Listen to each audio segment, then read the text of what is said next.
வணக்கம். வாங்க, everybody welcome, all are coming. நம்ம அருமையான நம்ம இந்தியாவில் வேலூர் பக்கத்தில் இருக்கிற நாட்றாம்பள்ளிங்கிற ருத்ராட்சத்திலே சிவலிங்கம், ருத்ராட்சத்திலே கோயில்களுடைய கற்பகிரக எல்லாமே அமைஞ்சிருக்கிற ஒரு இடத்துக்கு நம்ம இப்போ போவோம். இது அருமையான ஒரு பாசிட்டிவ் வைப்ரேஷன் உள்ள இடம்.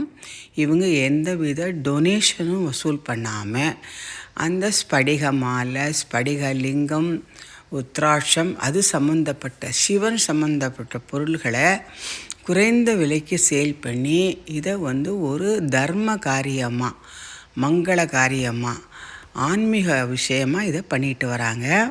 நம்ம அடுத்த மாதம்தான் இந்த கோவில் திறக்கிறாங்க, ஜூலை 7ஆம் தேதி.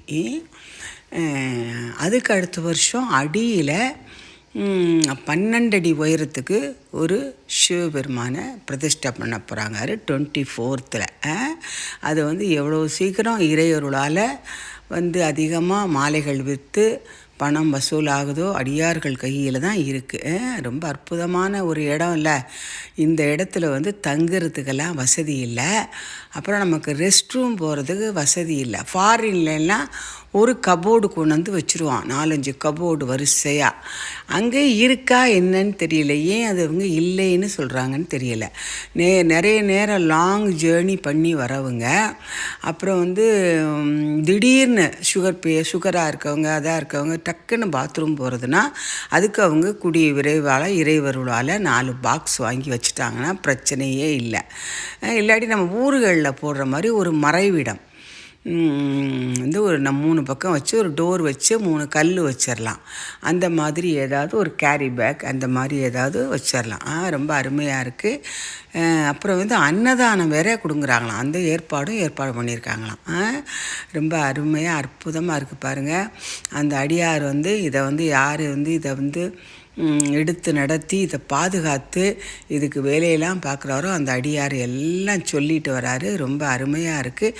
இங்கே இன்னொரு அற்புதம் என்னன்னா, பனை மரம், அப்புறம் 2 வேப்ப மரம், அப்புறம் அரச மரம், 5 மரங்கள் ஒன்றோடு ஒன்று பிணைந்து ஒரே இடத்துல இருக்கு. 2 மரம் நம்ம ஒரு இடத்துல பார்த்துருக்கோம், நெல்லி மரமும் அரச மரம் பார்த்துருக்கோம், அரச மரம் வேப்ப மரம் பார்த்துருக்கோம். இந்த 5 மரமும் எப்படின்னா, காக்காய் நட்சத்திரத்திலான மரங்கள் வருகின்றன பறவைகளினால். அந்த பறவைகள் எப்படி இங்கு ஒரே மாதிரியாக அருமையாக இருக்குது, சென்று தரிசித்து வரவும்.